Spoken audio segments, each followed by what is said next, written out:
Hello and welcome to Let's try that again. Hello and welcome to Conversations with the Voice of Reason. I'm your host, Benjamin Boyce, and today's conversant is Deborah Fillman, who is working on a YouTube channel that explores the problems that she sees within the United States public education sector. And those problems are many, and they go back really deep. And we get into that, and we get into her personal story as well, and then we get into alternatives. But her stance at this point is that we need to abolish this whole system of education, that lawsuits won't really work, that showing up to school boards won't really work, that, berating your teachers for being too woke won't really work. She thinks that the entire system is faulty, and she recommends the divestment of people's individual children from that system. And she also has, because she's a mother herself and has looked into this situation and this topic for some time, she's got resources and alternatives to, either having kids in this woke state school or just running about on the street like a bunch of little pickpockets. There's this whole thing about homeschooling, as they call it, that she gets into as well. It's a very important, powerful conversation, in my humble opinion, and I would doubt if anybody else disagrees with that assessment. But, everybody's got their own opinion, including Deborah Fillman. So I'll let her fill you in on hers. How are your feelings today? My feelings are fine. Yeah? What have you been paying attention to? Well, I've been paying attention to some things going on in New York with a petition going around to strike. Preschool from teachers. The teachers unions going to strike because they're not getting their way. Pretty much, yeah. There are some people who want to, they say safe or strike. They want all the kids to be vaccinated, all the 12-year-olds and above. They want a virtual option for the kids below 12. They basically want to go back to pretending it's last winter, only with a vaccine. Only they have no faith in. So, and 40% of their members are not vaccinated, so it's interesting. So that's the UFT, which falls under Randi Weingarten, even though she's AFT. UFT is still kind of under her umbrella. And I was on a call with her and some other parents a couple weeks ago. I got invited onto a private call, and she said that she was not for mask mandates. Is basically the impression she gave us, but she intimated that she was for vaccine mandates. She's non-committal in everything she says, but if you read between the lines, she would say things like, it's a shame it's not approved yet by the FDA, or we'll have to wait and see what happens when they approve it, when the FDA approves it, which to me was a signal that when they do, it's on. It will be required. So, because my goal is abolition of the government schools. Did you not know that? No, it's just a strong word, so I wanted to give it its due eyebrow raising. Yes, I've been very forward about that of late because I've spent the past year doing a deep dive into how these schools work and how they're sort of like, it's such a complicated matrix of power structures that it's not just peeling an onion. It's not just replacing one school board or even replacing a governor or they've spent the last 100 years building their own defense system, making it so arcane and so hard to unravel that you really would have to abolish it. You'd have to walk away to avoid what it is or abolish it. We can't abolish it if we're in it. That's not going to happen. So I kind of look at abolition of slavery. It took 35 years from it when it really began in earnest, and when we had emancipation, about 35 years. And who would have thought at the time when it started that they would succeed? Most people would have said, you're kidding, right? You're not going to get rid of slavery in the South. And it did take a war, and obviously nobody wants to go to war over public schools, but I also don't think this is as big a problem, believe it or not, as trying to solve slavery. I think that seemed like a bigger problem even to the people at the time. I think what we have here is something completely immoral that if people are properly informed and educated about why it's immoral and why it's wrong, they will start to rethink its sacred cow nature, Right now, if you say, I want to abolish the public schools, you sound like an extremist. You sound like a crazy person. But if you start to ask questions like, what is the moral argument for compelling parents to turn their children over to the government when they're 6 or 7 years old in a free society?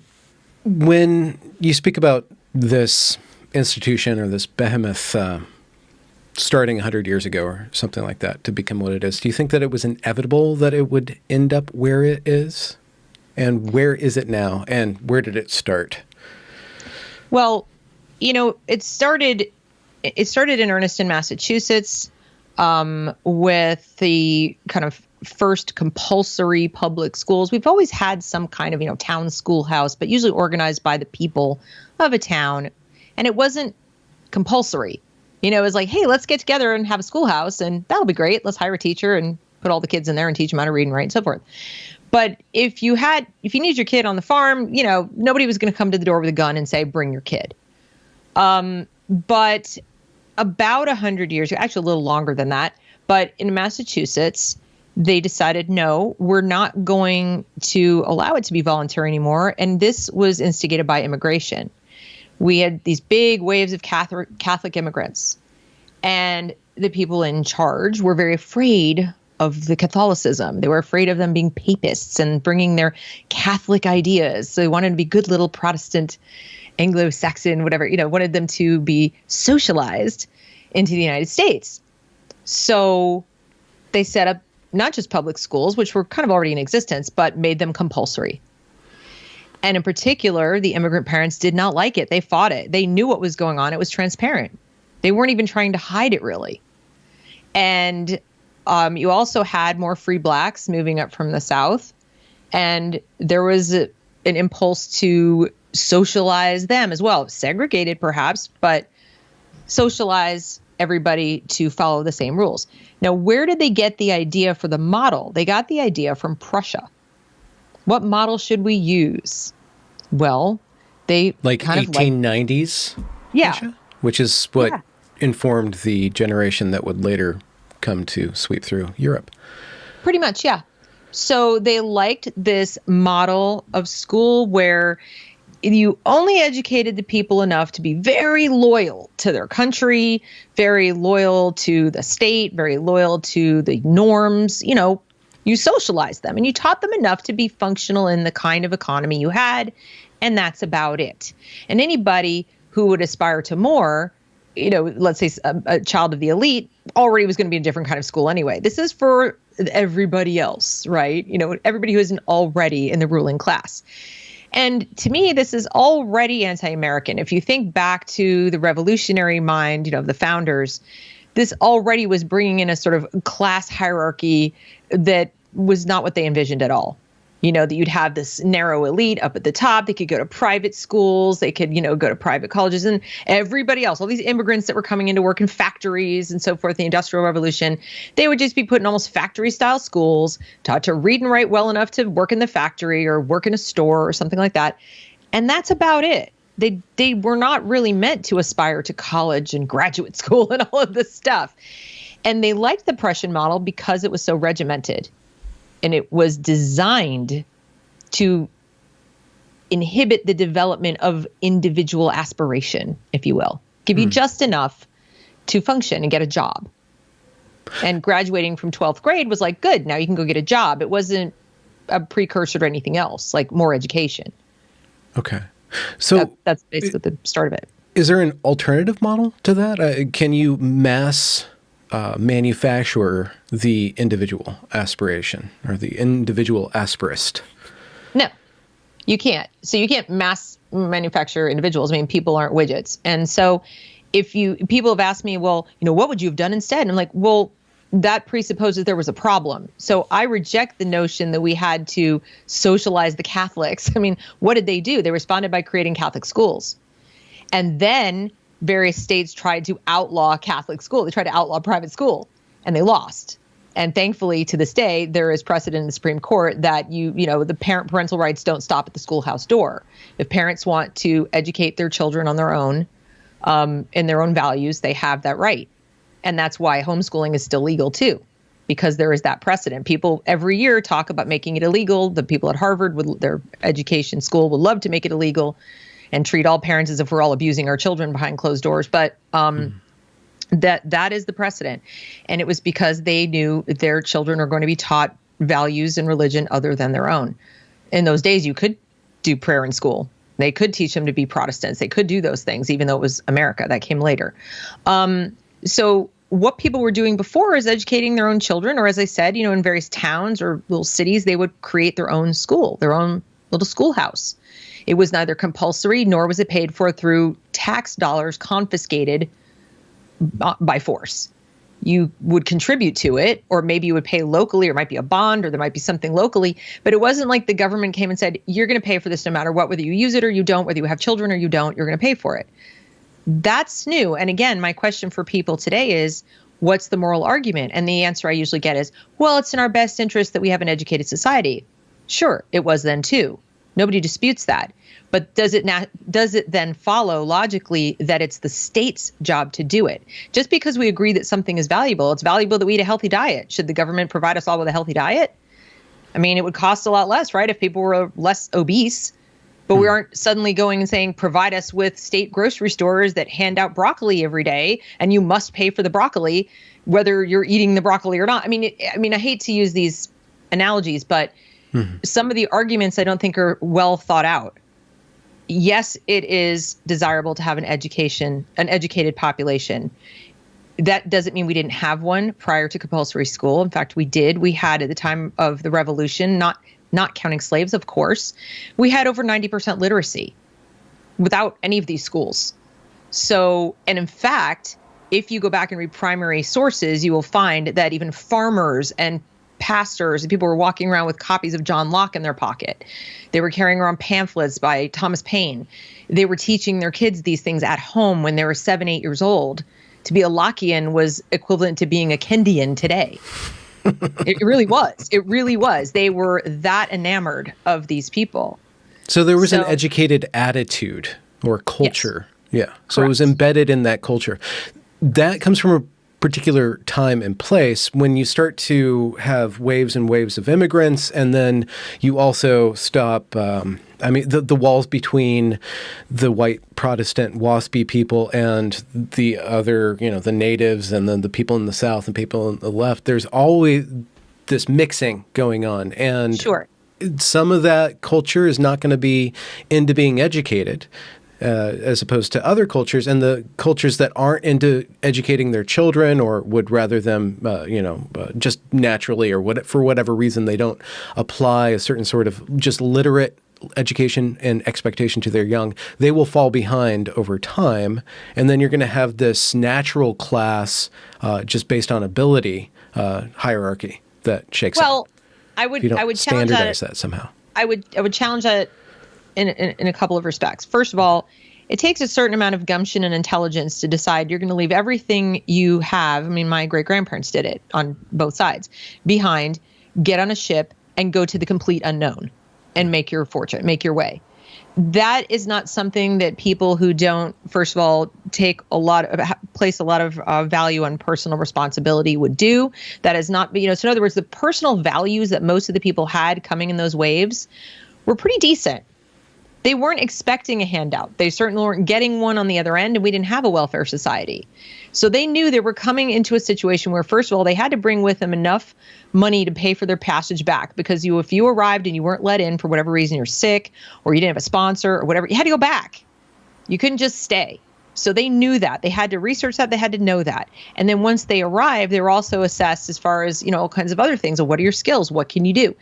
There are ways for a culture and a society to maintain standards and maintain incentives that incentivize the teaching of children. As I said, the adults who came were all, at least in most cases, literate in their own language. I would say the vast majority of them were, or they wouldn't have been able to get here.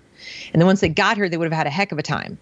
And, we think in terms of more modern waves of immigrants, but in those days, these are not illiterate or ignorant people. They were just poor. And I don't like perpetuating the myth that just because somebody is poor or not doing well in their own country, they're ignorant or they're illiterate. Not the case. Again, my great-grandparents were Jews from Lithuania, and they were, they had trade, they were literate, they just were escaping the latest wave of pogroms. So they took great pride in education. A lot of people, and certainly too, if you want your kids to read their Bible, you want them to read.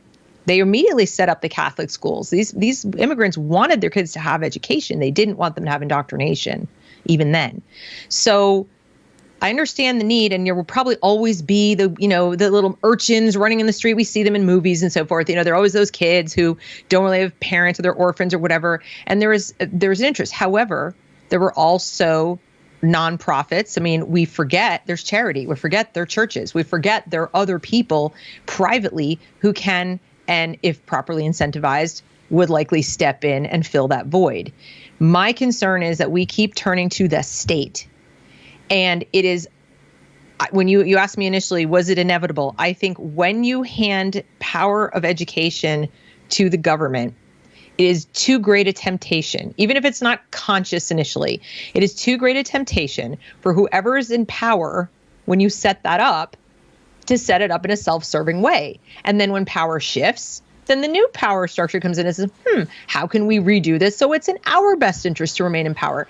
And the conflict of interest is not only obvious, but it becomes bigger and bigger and bigger, because the people who decide that power is an end in itself will then set about designing the system, adding to the system, changing the narrative, changing the PR such that they can keep securing the system, making the system just permanent. And that's where we are now. We have arrived at a place where reforming it from the outside in my personal opinion, and in a lot of people's opinion, is impossible. It's not just difficult, it's impossible.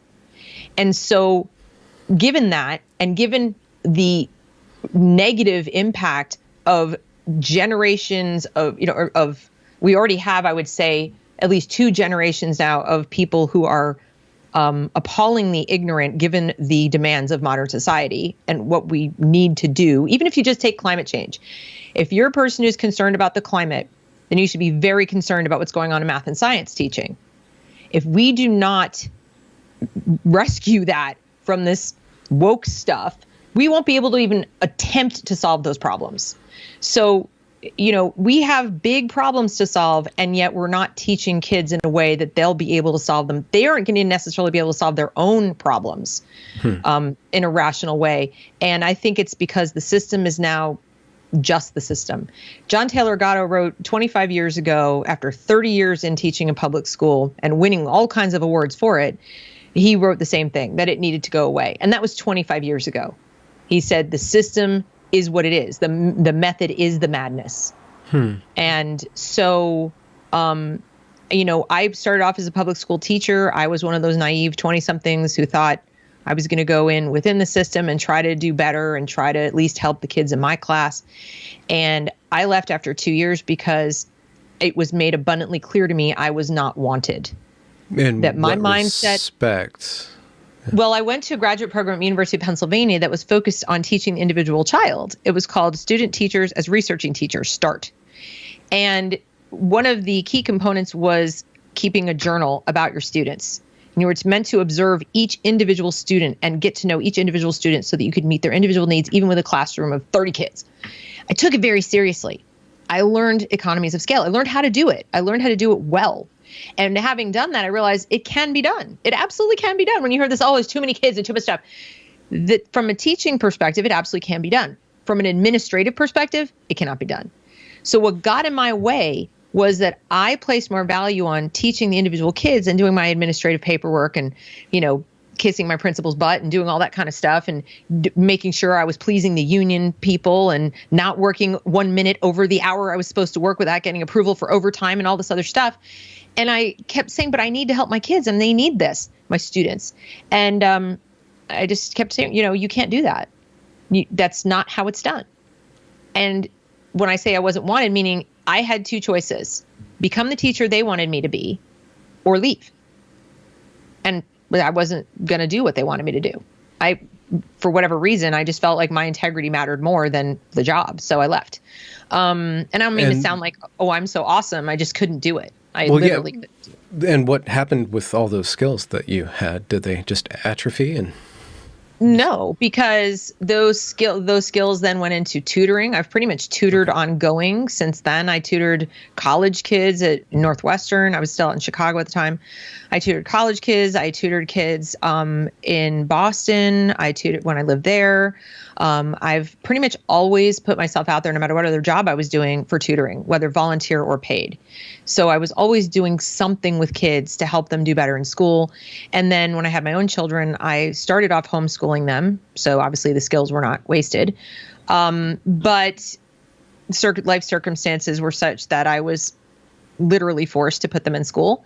And they came out one by one as they had mental health needs to come out. I kept trying to get them out because they were begging to come out, and I was told no.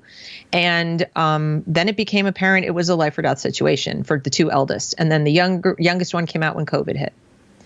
So yeah, I had one child already had ADD. I knew about that, but developed a severe anxiety disorder.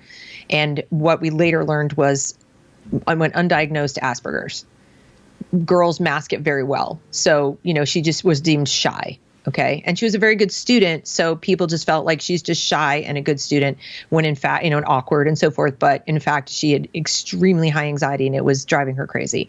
So she came out after 9th grade.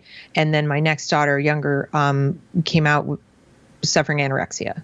So she left school because she was having to go into a residential facility. Do you think that was related to the environment of the school, the social environment, or just 100%. The structure? Okay, so 100%. like social contagion, which is yeah, there was some of that. There in her school, there was a lot of talk about people being too normie. So there, she got a lot of that. A lot of kids were coming out as non-binary, bi, this, that, they reorganized the library. And I did teach at that school as a volunteer. I taught debate for a year to 6th and 7th graders because I wanted to be in the school and close to the school and seeing what was going on. At that point, I had 2 kids there, and it was a public charter that I'd moved them to because this same daughter had been bullied in the regular public school pretty brutally. I was volunteering at the time over there to keep my eyes on things and witnessed her being bullied with my own eyes. The girl didn't know I was her mom. I was just in the hallway and I saw it. And so pulled her out, put her in a charter, then my youngest in the same charter, hoping it would be better. It was a lab school, those they could say, lab. And they talked a good game, but and the elementary school was okay. Then Trump got elected. And I don't know what happened. It's like everyone devolved into some kind of bizarre madness. They lowered the flag to half mast. The teachers were wearing black. Wait, seriously? I'm serious. God. Yeah. Okay, sorry. The teachers were crying. They were giving people excused absences. They set up a room for kids to go cry in. They offered counseling. I mean, they made no bones about it that this was a day of mourning. And they also they started having Black Lives Matter lessons and protests in the school. They had a walkout for gun violence. Things started getting really political. And then they reorganized the library at the middle school according to victim groups. So it was like, here are all the books about, victims of sexual assault. Here are all the books about victims of homophobia. Here are all the, and if I didn't see it with my own eyes, I wouldn't have believed it. My daughter told me, and I said, no way. I didn't believe it. I felt like, you're kidding, right? So I went and I saw it, and I was just blown away. Then when I was teaching the debate class, I kind of came face to face with some of the beliefs the kids had, the 6th and 7th graders. And one girl actually said at one point when I was trying to do definition of terms and we were talking about terms like rich and poor, I said, this is a good place to start. Everybody thinks they know what they mean, but for the purposes of this class, I want to teach you about this. And as I was explaining and they were giving their definitions, one of the girls flipped out and she said, I'm so triggered right now. You're triggering me.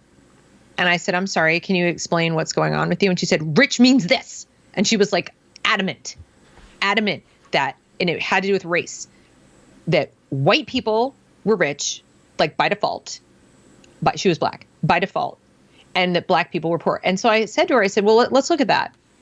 What about Oprah, Michael Jordan? I started naming these different people. And she's like, that's different.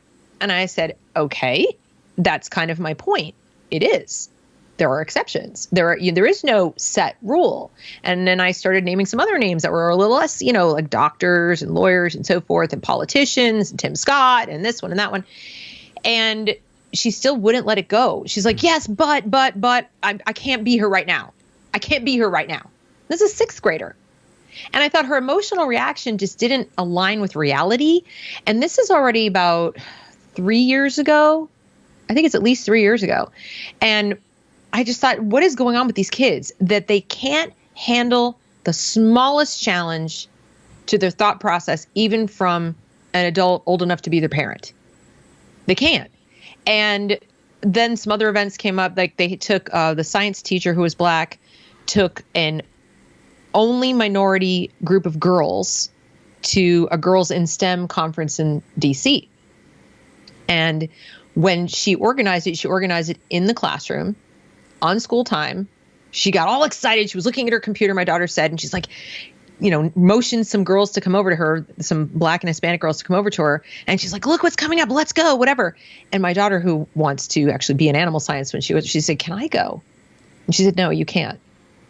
It's only going to be, and it wasn't a conference for STEM for minority girls. It was for girls. It was for females in STEM. And she said, no, you can't. And my daughter didn't understand. And she came home and she asked me about it. And I asked the school about it. And they said, at first they claimed to not know what I was talking about. And my daughter insisted, she said, Mom, this is really happening. And I said, well, they're claiming they don't know what's going on and they don't know what I'm talking about. So maybe it's private. Maybe she organized it in class. Well, next thing I know, my daughter's sending me an Instagram video of the teacher on the metro with these students wearing Barack Obama t-shirts and jumping up and down and singing, we don't like Trump, we don't like Trump. They were doing like a little anti-Trump dance. And then I saw also that one of the moms who went with them posted video from the conference itself showing them, wearing their school t-shirts to identify them as being from the school. So at that point I wanted a meeting and I met with, first thing I did was I called the school, I asked for a meeting, asked about it. They kept putting me off. So I called a friend of mine who's a journalist here in North Carolina. And I said, I think I might have a story for you. This is a mess, but I need to find out first what the details are and so forth. She said, all right, well, I can probably get the details faster than you if they're giving you the brush off. Let me call and ask for comment. So she had the video, she called and asked for comment, and they immediately responded to me and called me in for a meeting with the chairman of the board of the charter. So I thought, okay, this is good. He's interested to find out what's going on. And I went with my husband and with who's their stepdad, and then one other father. No, I couldn't get anyone else to go with me. I called all kinds of other parents that I'd spoken to over the past year who agreed with me about a variety of issues. None of them would go. Oh, no, I couldn't possibly stick my neck out. I don't want to be on their radar. I don't want to do this. It was already starting with this fear of like, I agree with you, but good luck to you. I can't go. Okay, so it was the 3 of us. First thing they wanted to make clear to me was that if I went to the press, and if I told the press that I was harming children, that I was harming their ability to get a high school started, that he was like, I'm raising money for a high school and you're going to be the reason that these kids don't have a high school. And I said, well, can you explain what's going on? He said, no school money was used.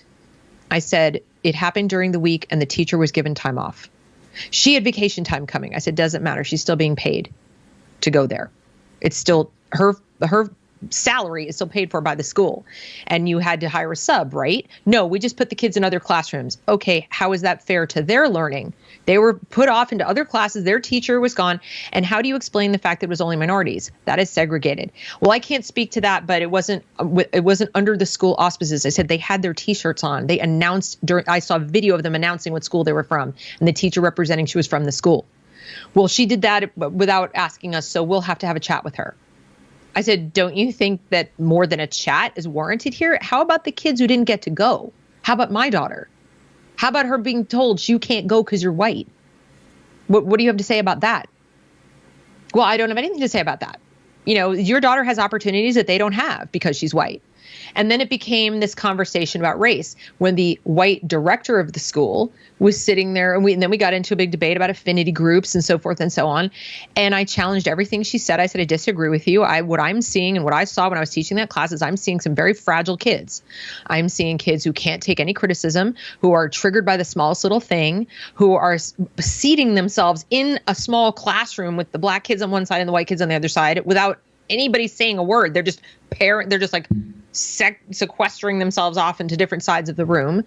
I'm seeing the ones who are friends and talking to each other feeling like they're subservient, like they serve the black students. I said, I'm seeing these things. I said, my daughter was disciplined because she stood on the playground at recess with 3 other friends, one of whom went to a Trump rally. Girl went to a Trump rally. It was like Trump for Women or something.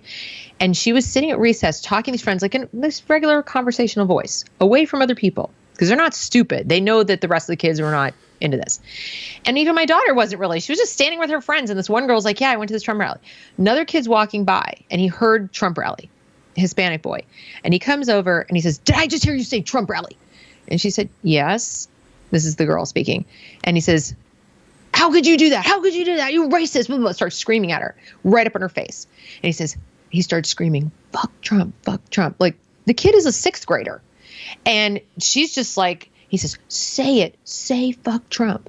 And he kept saying, like, going like this to the kids. And there was a tall boy with them. He's like, hey, back off, back off, kid. The kid was like up in their faces, threatening them and screaming at them. And my daughter's just standing back by a tree like, oh my God, what's going to happen? Teacher comes running over, takes all the kids into the office. And they had a restorative justice conversation. And in this restorative justice, they all had to apologize to each other. They had to all apologize to each other. So this kid who was like threatening to initiate force against them for not cursing out the president of the United States, he was, told, well, you shouldn't do that. And then the kids, including my daughter, were told, now you need to acknowledge how hurt and threatened he was by the subject of your conversation. And you need to acknowledge to him his feelings. At no point was it, this is totally inappropriate. It's a free country. They can talk about what they want. Get over yourself, or some softer version thereof. No. No. Age appropriate version of that. No. It was like all of you. And my daughter got in the car that day spitting mad. So when I say that, the social environment is, here's a kid who for 2 years, she was at that school for 2 years. So this happened to her like the first month into 8th grade. So 6th grade and 7th grade, she's putting up with these kind of events over and over. First week of 6th grade, she comes home. She says, Mom, is Publix a racist grocery store? I said, I'm sorry, what? Like, are we shopping at a racist grocery store? I said, back up. Why are you asking me this? And she said, well, our Quest teacher, Quest is what they called like science and social studies-ish stuff. He said that Publix is opening the new store in our neighborhood where her dad lived, in our neighborhood, because it's a rich white neighborhood and they're racist and they should have opened it in a poor black neighborhood, but it's because of food deserts. And they'd spent a month on food deserts and their supposed science class. And so I said, all right, okay, I see what's going on. All right, let's open up the computer. So we open up the computer, we go to Publix, I look for site selection criteria. There it is. I look at how they draw that. They actually use the food desert model, which is a political thing, but they actually use it in their site selection. I show her in less than 5 minutes how they do site selection and how if you draw that circle around the new store, you encompass this neighborhood called Shamrock Gardens and a bunch of, it's like very low income housing, and the old elementary school she attended, which is 70% minority. My daughter was a minority in that school. And she said, oh yeah, that is a poor black neighborhood.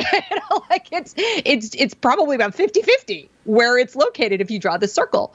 And I said, so what do you think? Do you think it's in a food desert? Or do you think it's, creating a food or anything like that? And she's like, no, I think it's really easy. And I said, and how many jobs were created? So we looked at how many people they were hiring. Think of all the people who get a job and so forth and so on. And there are now 3 grocery stores in this environment. It's not just one. Now we got like choices galore. Okay. So I said, so it's factually inaccurate, first of all, and I'm concerned that you were told that there was a value judgment made about a company. So we then looked up the management of the company, and sure enough, the COO was black. So I was like, I don't think, all told, they're a racist grocery store. So of course, she goes back to the school and she tells the teacher, my mom says blah, blah. And I also likewise posted on the parent forum. There was a parent Facebook forum saying, where I said, did any of your kids hear the same thing? Are you guys hearing the same thing? And I wanted to share with them what I'd done in case they wanted to share the same information, And it wasn't even up 5 minutes. My comment was taken down, and I got a private note from the director of the school, that same woman who told me how great affinity groups were.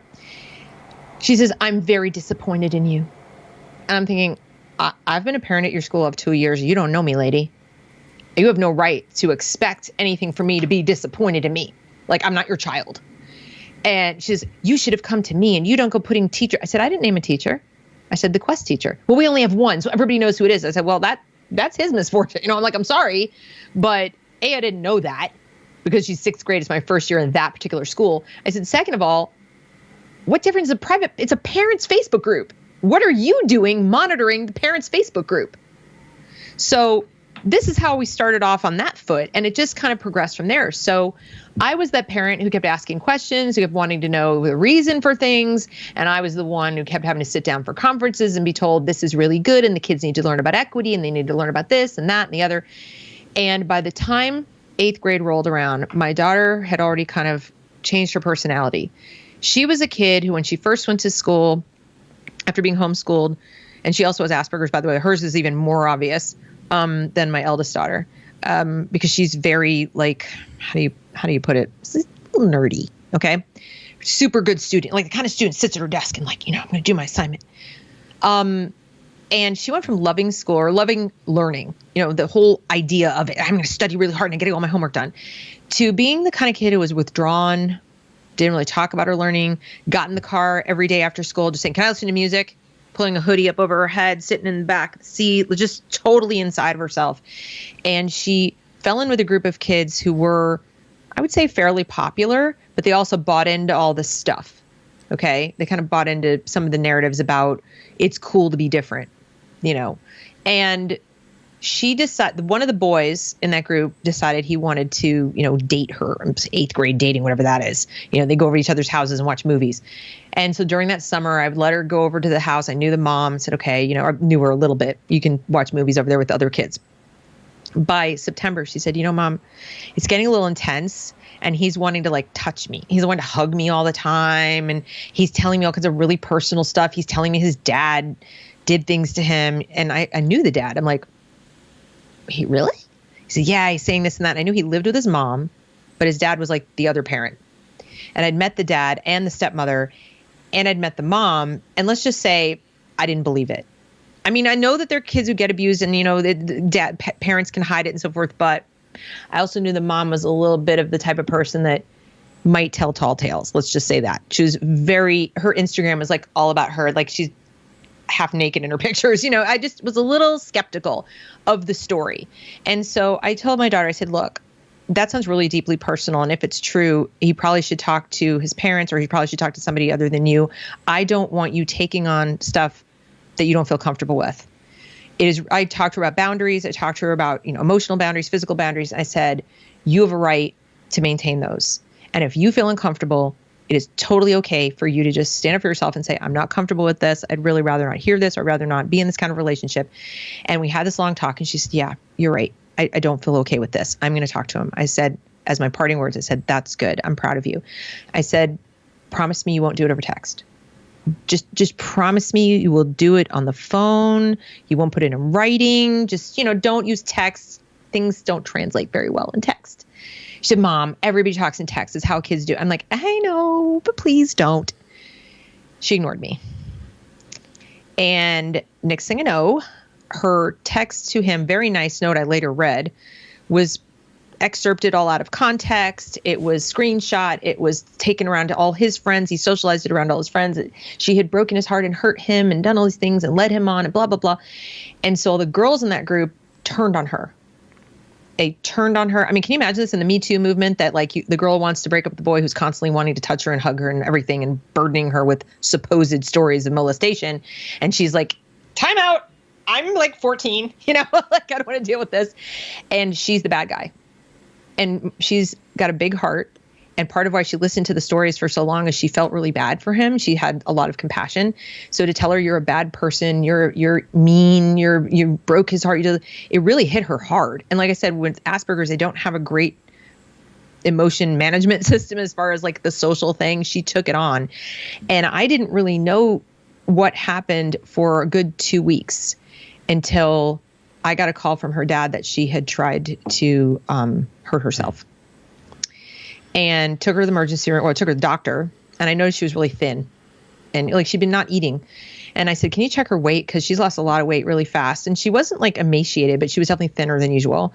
And they did the depression inventory and everything. So, we're more concerned about her mental state. She's very depressed. Take her to behavioral health, took her over the whole assessment. Long story short, I got a big lecture in the private part of it about stop talking to her about homeschooling. I said, what? Wait, Well, she said who was giving you this? one of the talking to? psychotherapists, you always meet with two when you go to behavioral health for children. So the child talks to somebody and then and you talk to that person, a different person, and then you swap. So they get 2 points of view.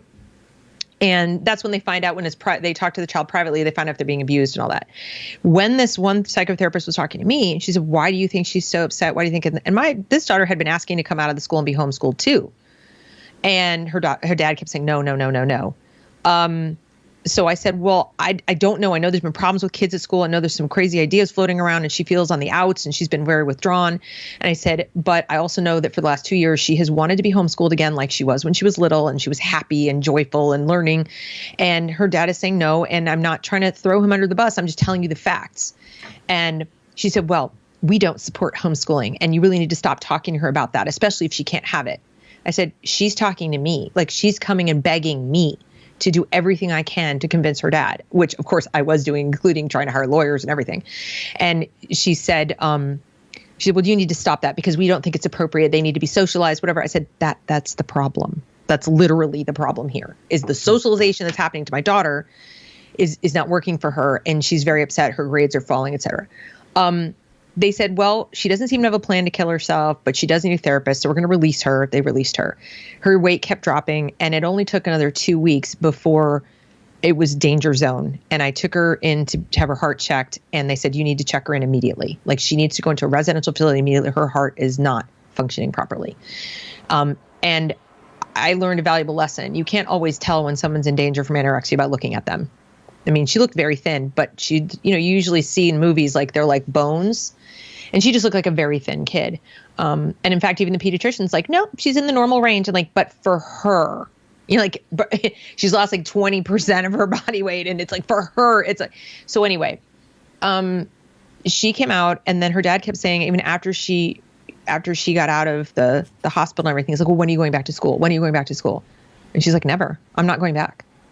And it's a lot harder to force a kid who almost died to go to do something. I just kind of stood back at that point. I was like, I support her. Like, I will do what it takes, and at that point, I think he realized like, okay, I can't fight this anymore. And he let her stay home. But she's like, I have no intention of going back there.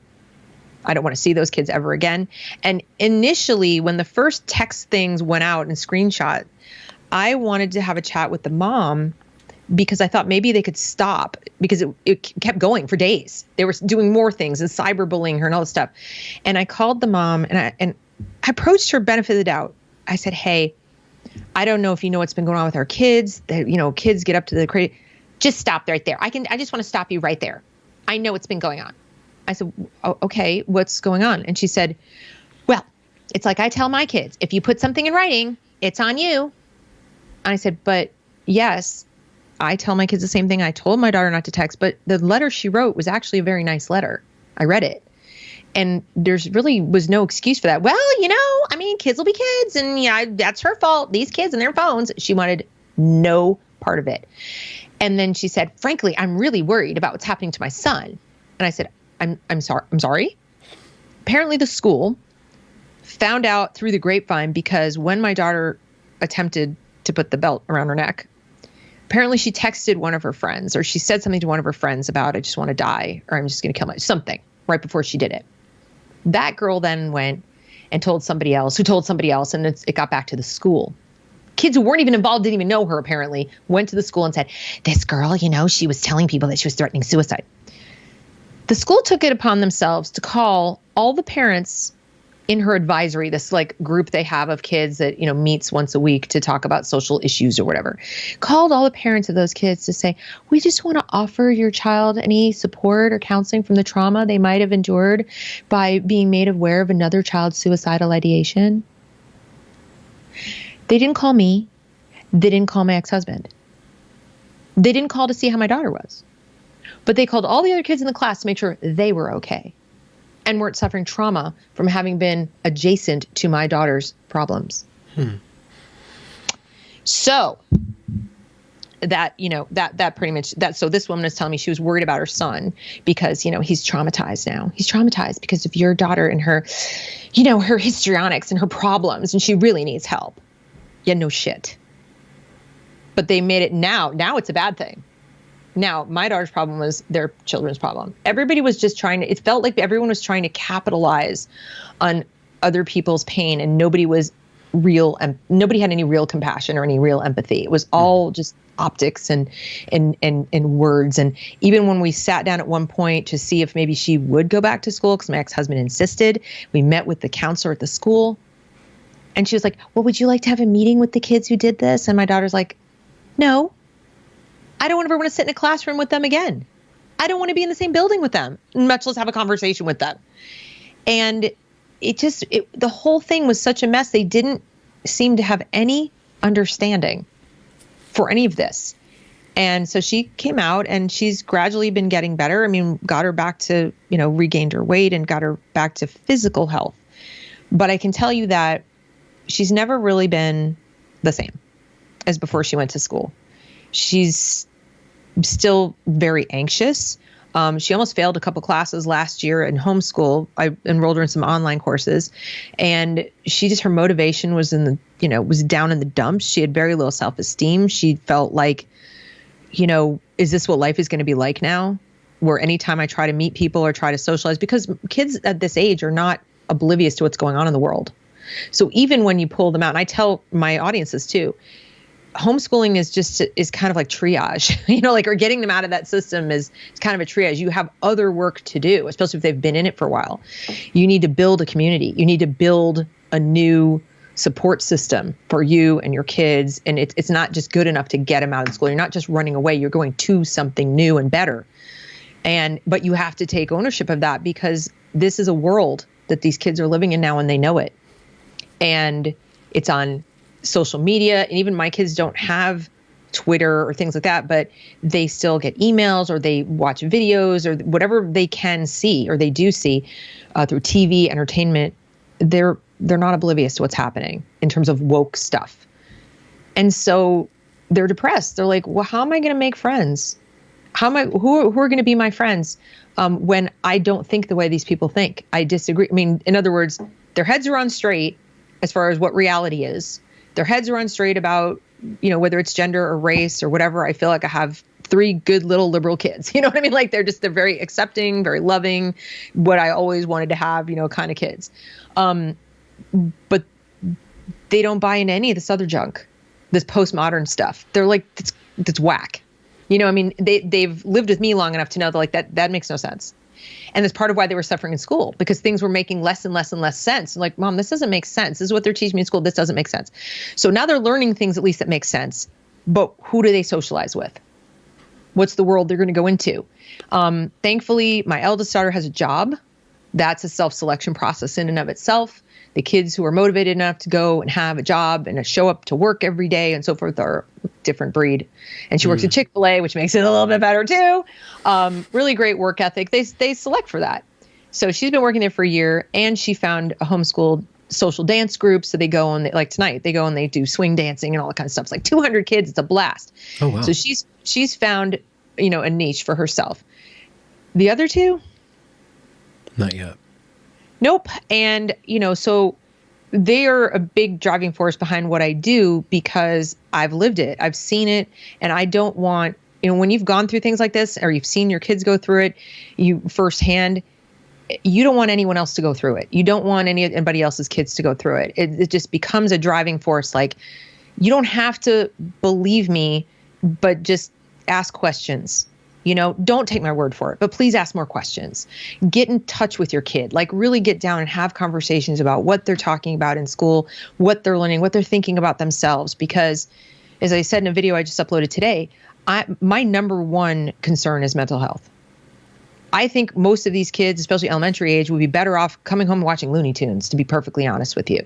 Reading books and watching Looney Tunes would be healthier, and they'd be happier little kids and probably learn more vocabulary anyway, than going to schools now where they're so fixated on SEL and talking, but even the most basic thing in life is trauma, and then ignoring real trauma, not realizing they are traumatizing children.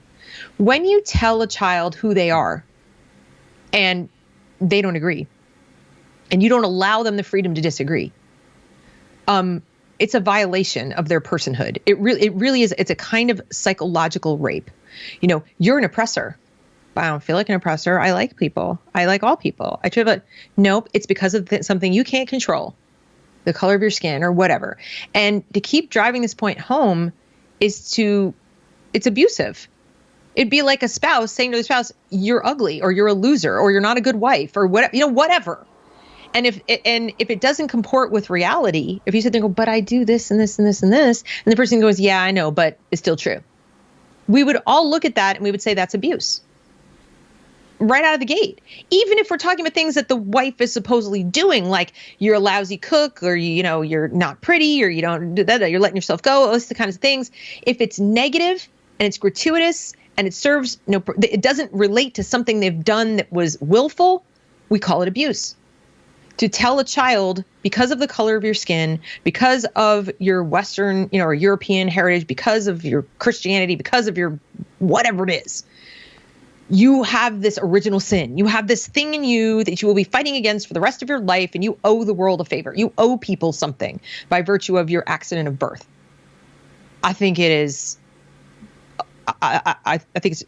I don't know what you want to call it, but it's abuse. And you don't think that legal methods of suing schools and engaging on a parent-teacher thing and rallying as many parents as possible to show up and call this stuff out is the plan? You said no reformation. No, I don't, because not that I'm going to say don't do those things. I would never tell people don't do what feels right or don't do what is morally right. Okay. If you have the money, if you have the time, but I will tell you that it is enormously expensive. Most people can't do it as a matter of, cost and time, and not to mention the stress it puts on your family and your children. So if your goal is to help your individual children, it's not going to work for them. Okay. It's not fast enough. It's not effective enough. And it's extremely costly on all fronts. So given that, and given we don't have lots and lots of Bill Gates and their children who are going to go pay for these lawsuits and so forth, you're talking about sort of, taking a spoon and trying to empty out the ocean. Okay. It just feels like the wrong way to go about it. When you look at the dollars and cents, if 30%, I talked to a woman the other day from Oregon, and she's been organizing this, and she did the math. If 30% of the students unenroll in their district in Oregon, they would deprive that district of $2.5, I think it was $billion. So in other words, the kids are attached to money when they show up. And when they don't show up, yes, there's some money they still will get for a while, but it is a huge amount of money that is pulled out of the school. Since these people are motivated by money and jobs, it's basically a giant jobs program and a political action committee slash slush fund. And you're talking about the administrators and the teachers unions and so on and so forth. All of it. Okay. Yeah, all of it. Even the school boards. And people don't understand that there's something called a school boards association. The School Boards Association is almost like another union because it has the same political values as the union. It pushes for the same causes as the union, but it organizes school board members and, helps them. The union provides the money to help them get elected, and the School Board Association provides the training to help people get elected. And all school board members are required by most states, if not all, to go through these kinds of trainings that these school board associations offer.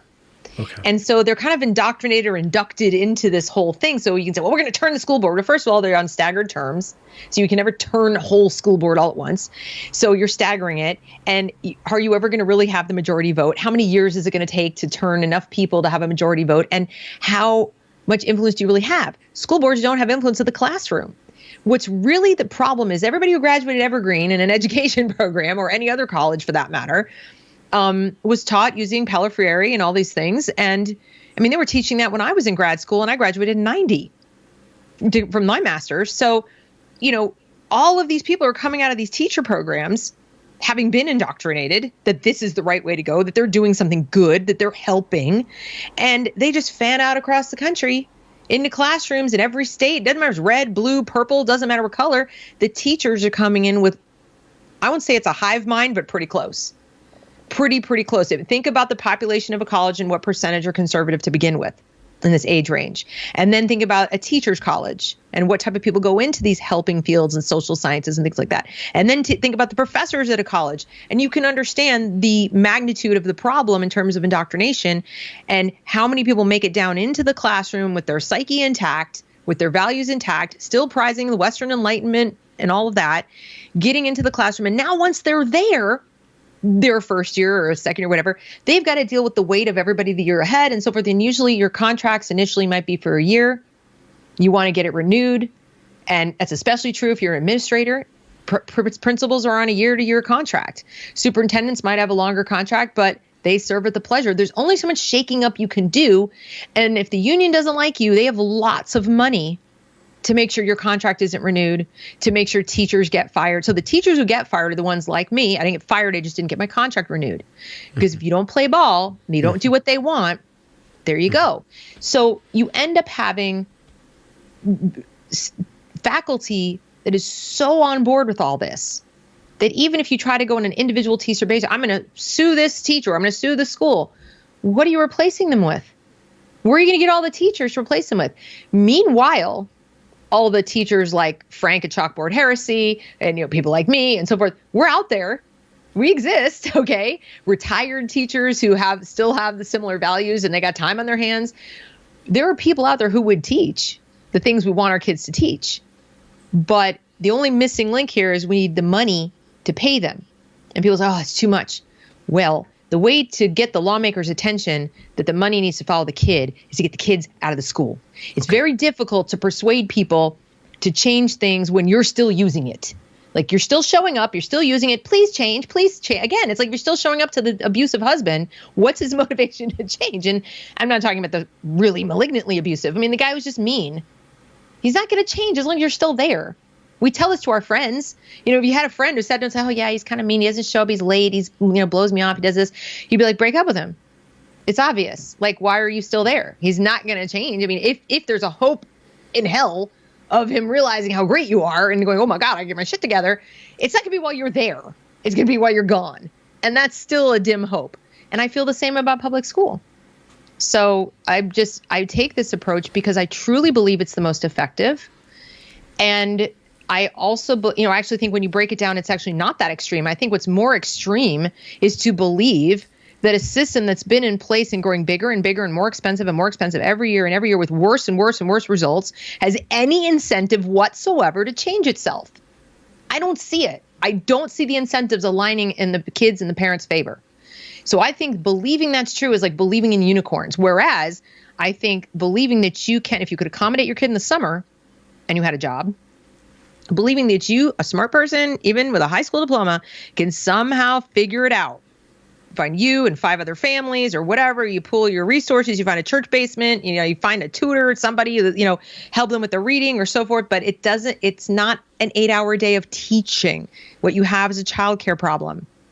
The teaching part is a whole separate thing, which is actually a lot easier to deal with than most people realize. So I'm trying to change people's minds about what education actually is, that it's different from schooling, that the problem they have is a childcare one, not an education one, and that they have more power than they know, that they've been kind of brainwashed into believing they're not smart enough, they're not capable enough, they're not expert enough to educate their own kids when they're the very best people to do it because they love their kids. They care. So if you don't know something, who's more likely to go, I don't know how to do this. I better go figure out how to do this, or find someone who does know how to do this, someone who actually cares about that child. There are teachers who have no idea how to do what they're doing, and they just flub it because who's going to find out? We've seen how transparent it is. You have to file an FOIA request just to get a look at the lesson plans that are going on. They don't submit lesson plans anymore. They don't have a syllabus anymore. They don't have textbooks anymore. They'll even go so far as to sue you in one case if you ask for records. And that's a great example. I mean, what she's done is really interesting because... What's her name? Just for the camera, I can't recall off the top of my head. I will put that in the video. It's Nicole Solis, who can be found on Twitter at Nicoletta0602. By filing all those requests, she exposed, and it all came back redacted, which was hilarious. She exposed how it really is down at the teacher level. because they said we're concerned about our teachers' individual privacy because these things were going on across emails, school email. It shows how the teachers sort of conspire together and work together at the teacher level, which puts the lie to the whole, we just changed the school board and everything will be fine. Not really. None of the teachers are there behind. They close their door and who knows what's going on in there. In many cases, the kids are told, don't tell your parents about this or that. My kids were told not to tell me about their EOGs. Don't discuss EOGs with anyone, including your parents. What's that? End of grade tests. Okay. Okay, they're the standardized tests they take in public school at the end of the grade. They have a beginning one and then they have an end. And they were also told not to tell us about how the tests were done. They were color coded. And they told me, they said, oh yeah, I got a harder test and then this person got the easy test. I'm like, wait. What are you talking about? You're supposed to all get, it's a standardized test. It's supposed to be the end of, 6th grade or the end of 7th grade. And they're just like, no, we get different tests based on, something. And I said, how do you know you're getting harder tests? And they said, well, there were a couple reasons they knew. One was they would talk to their friends because you can't make kids not talk to their friends. And they would talk about the questions they had and so forth. Now, you wouldn't expect them to have identical questions necessarily. And you certainly would expect them to be mixed up in order. But you can run a print of things with randomized order of questions. That's easy enough to do in a math test or reading test. But they were asking about types of questions like, oh, that question about blah, blah, blah was so hard. And the other kid would be like, what are you talking about? I didn't have any of that. I didn't have any of those. So they pretty quickly, what color did you have? Well, I had this. Well, I had this color. So they started through process of elimination and kind of discussing with each other that there were different levels of tests. And, that's all I know. Because obviously, good luck finding out what that all means. But they took it. They're like, everybody knows that. Mom, you didn't know that. We're like, no, I didn't know that. And other parents don't know that either. And they said, oh, I wonder if that's why we're not supposed to talk about it. So they're telling our kids, don't talk to your parents about the EOGs. Don't tell them anything about it. It's really, really important. We don't want anyone cheating. Well, if you don't want cheating, you don't need color codes. In fact, you wouldn't want color codes because you wouldn't want teachers finagling, right? You wouldn't want the teachers to go, well, the yellow ones are harder than the blue ones or whatever, and handing them out to different students. Also, what I'm wondering is, do they give easier tests to some kids at the end of the school year to make it look like they've made progress? Do they give harder tests to the really smart kids at the end of the year for the same purpose, to kind of flatten out that gap? Mm-hmm. Who knows? I can only hypothesize. So please nobody come at me and say, you don't know what you're talking about. The truth is I don't. I'm just telling you what my kids have told me. And I believe them because they treat it like it's so secret. It's so secret. And I really don't understand it, why it's so secret and why we've all had standardized tests our whole lives. And it was just, here's your booklet, here's your test. We sat next to other people and filled out their little things. And how could you read? But they're doing it on a computer. And I guess, and it still has like sides on the computer. Like, I don't know how you even cheat. So this argument that like you could cheat, you'd have to go like this. Mm-hmm. How are you going to cheat? So whatever. But I just don't see it working with piecemeal reforms. I really don't. I don't know how that would. If you, well, I can. There's a lot of different kind of game theory about this, instigating the parents to divest from education, which you kind of laid out. You have to split it into childcare and education. Education's this set of problems, childcare's this other set of problems. It's all fixable, but you do have to start taking responsibility. And you divesting from this institution is that you're going to have to start taking it all yourself. But there's help out there. But also just incentivizing on a mass scale parents to do that. And once that starts happening, if you can get that to start happening, how would you get that to start happening? But once you get that to happening, the blowback will be phenomenal. The way that the institution will come after the citizens will be incredibly tyrannical and incredibly telling. And so they're going to do everything possible to forestall that, but because their cards will be shown the moment that they start fearing for their livelihood, or once this beast starts fearing for its livelihood, it become pretty messy. So what have you thought about, going forward? Well, if you could just start that. I've thought about that. And I still feel like the faster, the better, in the sense that people on that side are very good at organizing, like really, really crazy good at it. So the slower we go, the longer they have to anticipate it and organize their tyranny, okay, and plan it and find all the lawyers who are going to help them do it and all that.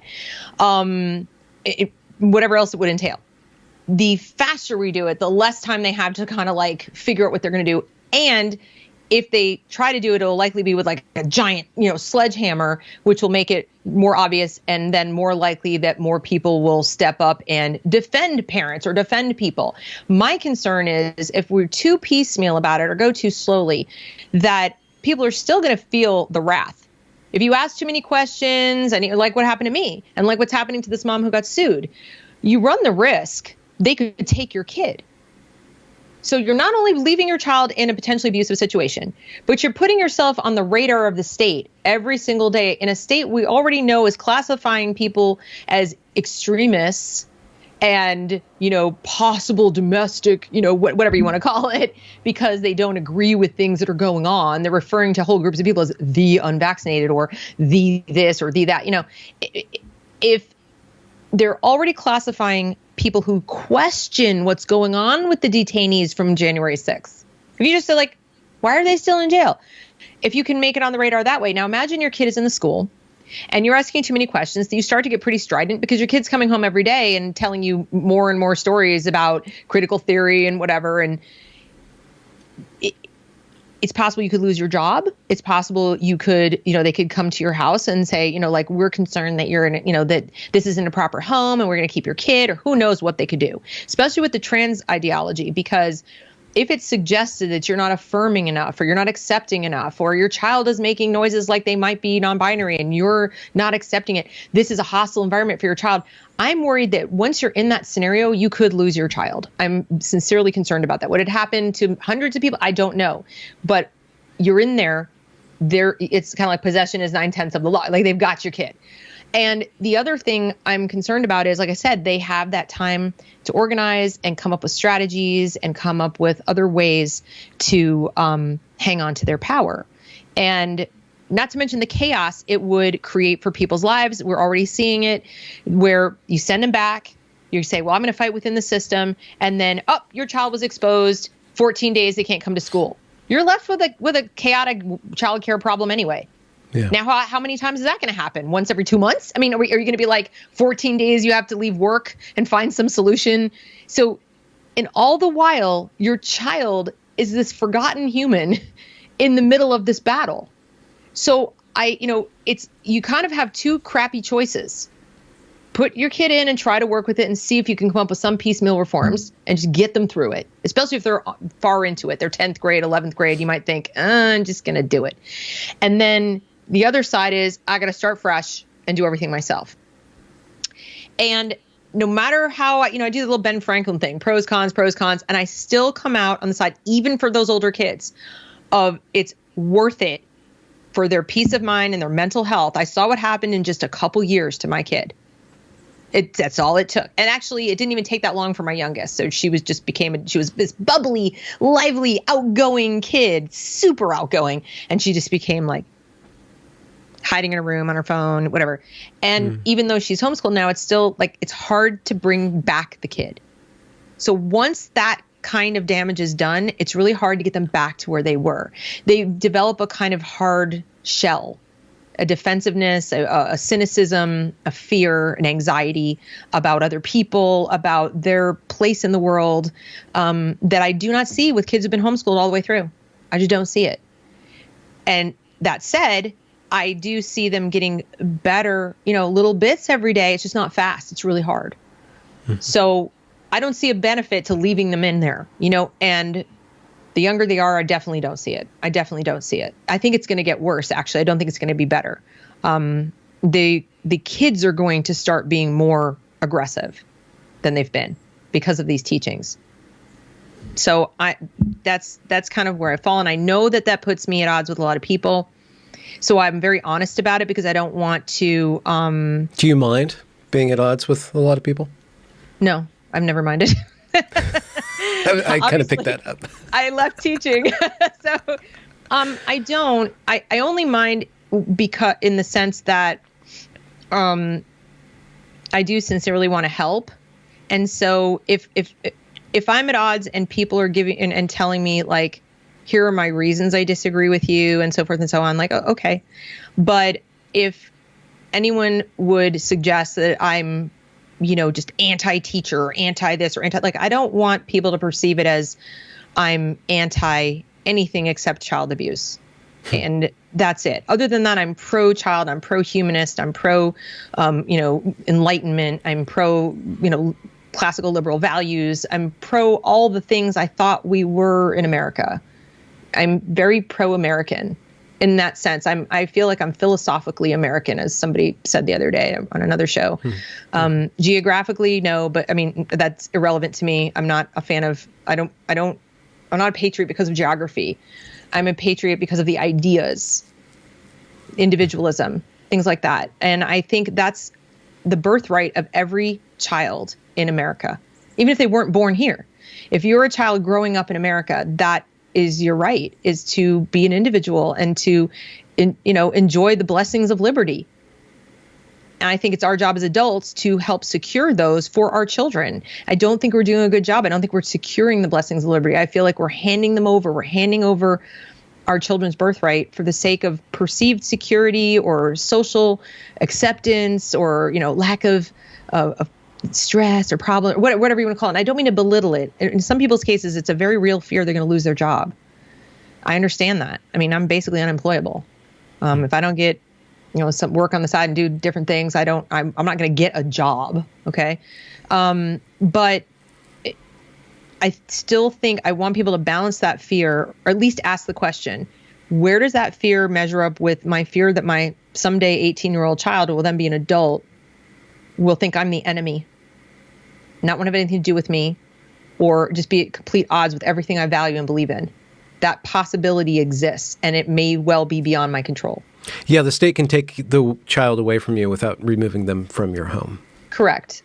And that's what I see happening more and more. I'm doing a show on Saturday with 4 parents whose kids suddenly announced they're trans, and they're in their mid to late teens. So whereas before, and in most cases, they're like last kid you'd ever imagine. In other words, it was not a kid that, early in life knew or anything like that. We're talking about kids who had, what they seem to have in common is they had some kind of a setback, some kind of a disappointment, something didn't go their way. And almost overnight, I want hormones, I am trans. And so the parents are fighting a battle. Like, they have to come on anonymously. They have to use pseudonyms because they're sincerely afraid their kids will be taken from them. Those who are under 18, they're concerned that the ones that are close to 18 are just going to go on when they turn 18. They've got a limited amount of time to save their kids. And they genuinely believe their kids are in danger. And you think that comes from the social environment inculcated within the school system? Mm-hmm. Yeah, that's what is my understanding. That is what they believe, and they think it is. They're worried their kids are going to make a permanent decision, find it like a permanent solution to a temporary problem, a kind of a suicide, but without dying. It's like a death of the self, similar to anorexia. I mean, anorexia is like a slow suicide. It's like a way of halting your maturity. It's a way of kind of controlling things, from what I learned about it and dealing with it. It is a reaction to stress in your environment in many, many cases. And as with this rapid onset gender dysphoria, apparently the thing they seem to have in common, because there's body dysmorphia or dysphoria, I don't know which word it is the right one, but is that there's a high risk for people who are on the spectrum at all. Mm-hmm. Mm-hmm. And so, in fact, it took until my daughter had anorexia to get her diagnosis that she was on the spectrum. It went. I just thought she was really, really quirky and kind of nerdy. But as it turned out, she was on the spectrum. And that may be one of the reasons she was so susceptible. But that's a reality in life. There are a number of kids out there who are on the spectrum, and they don't necessarily have the same way of processing social cues and information and dealing with, managing their emotions. So they're highly suggestible. Mm-hmm. They want to fit in, but they don't know how to think about all of that. the same way that kids who are neurotypical do. So, and that's not to say neurotypical kids have an easy job or an easy task in all this either, because, first of all, if they have a sibling in that situation, then they're suffering along with their sibling. If they don't agree, they have to stifle themselves. My youngest is neurotypical, but she just had to keep her mouth shut. She's like, Mom, there's just certain things you don't say. There's certain things you don't do. You walk through the halls and you don't make eye contact with these people or those people, or you never use this word, or you never talk about that subject. I'm like, this sounds like prison. This doesn't sound like a learning environment. This doesn't sound like the socialization that anybody wants for their kid. And then when you realize the government is running it all, now it's still happening in private schools, but that it's your tax dollars paying for it, I guess, is my point. So if it's private, you would hope that you have a little more say, or at least you can leave and not stop spending your money or something. But they're taking the money. It's confiscated. Your child is conscripted to be there, or you have to make another arrangement. That's the part I have such a problem with. It's just immoral, and some people have said, some people, pretty high profile people like Mark Levin, you own the schools, you pay for them, you got to take them back. They're your employees. And I'm like, it's a nice set of talking points. It just doesn't happen to be true. We don't own them in any meaningful sense of the word. When you own, just like you don't really own your house if you have a big mortgage, the bank owns it, right? You're paying the bill. But if you miss a payment or it's whatever, or maybe your HOA theoretically owns it if you don't mow your grass, right? So with schools, it's that on steroids. Yes, you're paying in because it's the law. You have to. You don't own it. When you own something, you have the right to say no. You have a right to take your dollars and go somewhere else. Walmart pisses you off, as Corey DeAngelis is fond of saying, you can take your money to Target or whatever. You can't do that with public schools. So how is it ownership? So what are some of the resources, and you can drop your own channel here, that you think that parents should know, or people who are interested in this topic? Well, yes. I do have my channel on YouTube is The Reason We Learn. I have a locals community at thereasonwelearn.locals.com. What I offer the people who join there is 2 Zoom calls a week for my supporters. It's just nominal support, whatever. And you can come to that Zoom call with questions, concerns. You're looking at curriculum. You're just trying to, feel better about it. You need moral support, whatever it is you need. You'll meet other homeschooling parents who are new to it. I cater to an audience of people who are brand spanking new to this. Brand spanking new. This is really hard for them, and they need, moral support to get through it. So that's what I'm trying to do, is provide that at through these channels. And they can post, they can ask questions, so forth. I also have a homeschool resource list that lists a lot of curriculum resources and groups and so forth. But I always recommend to people to avail themselves of the Homeschool Legal Defense Association. It is a very low annual membership fee, but you get legal support. If anybody ever harasses you or tells you, you need to do this or that or the other, they will help you. That is what they're there for. The Homeschool Legal Defense. HSLDA.org. HSLDA.org. Homeschool Legal Defense Association. And they're wonderful. Their website is one of the best resources for any of this, to find out your state's homeschool laws, to find out what kind of homeschool associations you might be able to join within your state, or co-ops or groups for support groups, to find out what you can get for help for special needs. If your child had an IEP, an individual education plan in public school, you may be eligible in your state, maybe, not every state has it, for some funding. You may be eligible for grants from HSLDA to help with the homeschooling special needs kids. There are also nonprofits that you could be connected with and so forth. So again, it's not easy. It's really not easy, but it's actually fairly simple in the sense that, people think it's, oh my God, it's be so complicated, but there are so many people who are out there to help, who want to help, that, you'll find help. You just have to ask for it. And I think people are so used to not doing that, and just drop your kid off at the zip code zone school and there you go, that it's a learning curve. It's a new set of behaviors. It's a new set of thoughts they have to have. But that's why I say, what did you do for summer? What did you do when your kid was a toddler and you needed daycare? What did you do? It's a similar process, a few more steps. But once you do it, in other words, once you set it up, then it has a way of, kind of supporting itself. Okay. So that's the trick. There's any stereotype you've ever heard about it, put that right out of your mind. Homeschool is not one thing. It's not around the kitchen table and with mom staying home. No. Increasingly, there are micro schools, pods, co-ops. Churches are renting out space. There are more Black homeschoolers than ever before as well. There's a huge surge in the Black homeschooling community. Good. They're not all Christian. Lots of secular homeschoolers, every conceivable political persuasion. And you can choose what method you use. You can even choose what method you use for each kid. Like some kids really love rote learning and they want to sit and do worksheets, and some kids want to just, do things a little differently. You can even set up an activist for your one activist kid who wants to go out and You change absolutely could. You pick something for them to do that's healthy, that if they want to be involved in their community, there are myriad ways they can do that without necessarily diving into politics before it's age appropriate.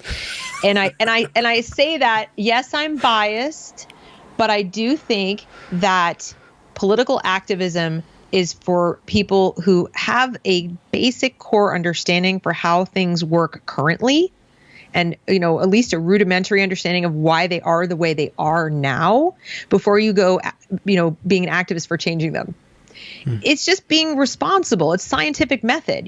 If you want to really understand why science is so important, this is why. Because you need to teach your kids how to look at a problem and break it down so that you can solve it. The way that critical theory does things is to we need to take the toaster. If I want to know how a toaster works, I got to take the toaster and take it completely apart down to the nuts and bolts, and then try to, and then say, oh, well, this is garbage. Throw it out. Instead, what we should do is, let's see, it's metal. It's got a little knobby thing. There's some numbers. It plugs in the wall. So that means it gets power. Turn it on. Oh, look, that heats up. I wonder what you put in there. What fits in there? That's the scientific method. They're not doing that.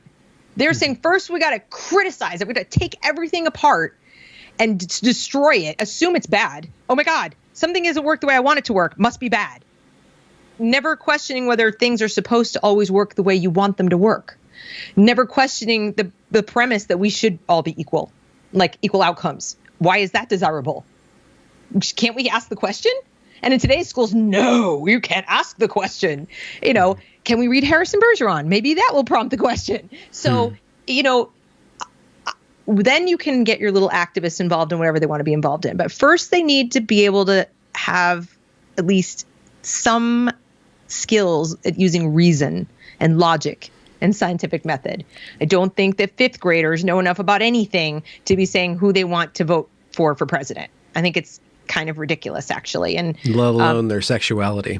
Right. I mean, these kids, 25 is about the age when your brain is fully formed. 25. That is not to say that 18-year-olds, can't make intelligent decisions, or even 17-year-olds. It's just that we need to be mindful of reality of brain science. And we know, I don't know if you've read the book by Jonathan Haidt and Greg Lukianoff about coddling the American mind. But according to them, today's 18-year-old is a little bit more like a 15-year-old in, Gen X or whatever. So let's be realistic. Let's accept reality. I'm not saying it's good, bad, or indifferent. It is what it is. Our kids who are who they are, the situation of society, it is what it is. Let's stop pretending it's other than it is. And one of the first things I want people to stop pretending is that just because public school was good enough for you, or because you had a good experience, or because people don't have enough money for, all these problems outside yourself, that makes it okay to keep doing it. We don't continue doing things that don't make sense because we've always done them or worked for us, 50 years ago or whatever. That's a problem. I hear that a lot. What will we do about the poor kids? I'm like, if every individual parent or group of parents decided what to do for their individual kid, what was best for their individual kid, we'd already have a better country. We already would. Worry about your own kids. Worry about what's going to happen in your own household and keeping that healthy and happy and thriving and safe and all of that, and making your decisions without worrying about what other people are doing. And imagine if millions of people did that simultaneously. I just think we'd already have a better world. So. What do you do that, not to say that this isn't fun, what do you do for fun? Well, I really love watching kind of ridiculous comedy. I'm sort of I sort of unwind watching things like Family Guy and American Dad and things that are South Park. Believe it or not, I just finished watching Firefly. I was late to the party on Firefly. Did you enjoy it? Oh, I loved it. And I watched Serenity too, and I loved it. I was like, this is so timely. I want to be on that ship. I want to be in that crew.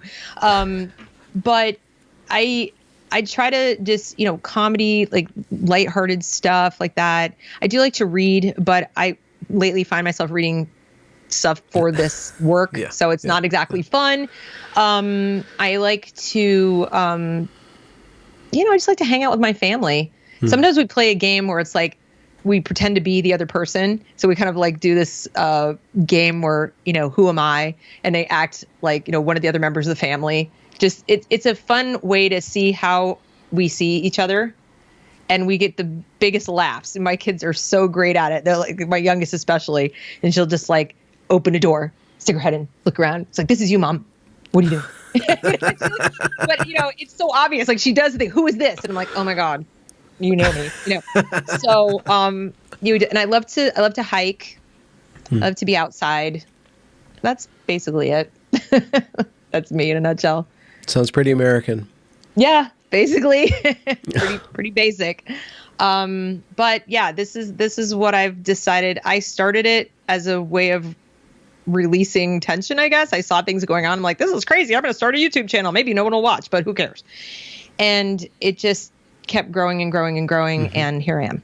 So, Well, thank you for coming on and giving my audience a chance to hear your ideas and your experience. Well, thanks for having me. I hope if I can help anybody, please let me know through locals or even email. I really do want to try to help as many people as needed. I'm one person, but I can find other resources. And we will also be having an event on the 28th at noon Eastern time on my channel. It's going to be a panel discussion. Members of HSLDA will be there. And it's a homeschool 101 kind of a thing. Great. Yeah, we're going to cover like the legal aspects. We're going to cover special needs and all kinds of different topics, FAQ kind of a thing. And because it will be live, people can come with questions. And say the date and time again. It will be August the 28th at noon. Okay. At noon Eastern time. Okay. On the reason we learned. Which day of the week is that? Oh, I'm sorry. I believe it's, let's see, is it a Saturday or Sunday? Let's double check. It is a Saturday. The 28th. Well, cool. But this is going to be great. This is a good episode. So thank you for the content. You're very welcome. Thanks for having me. In the discussion, if you enjoyed it, do be sure to leave a review or a comment or a thumbs up or whatever you need to do to show that glorious algorithm that this is some good stuff. And do be sure to go and check that back catalog, as it is brimming full of fantastic conversations. Links to provide monetary support are down there in the description as well. Have a good night.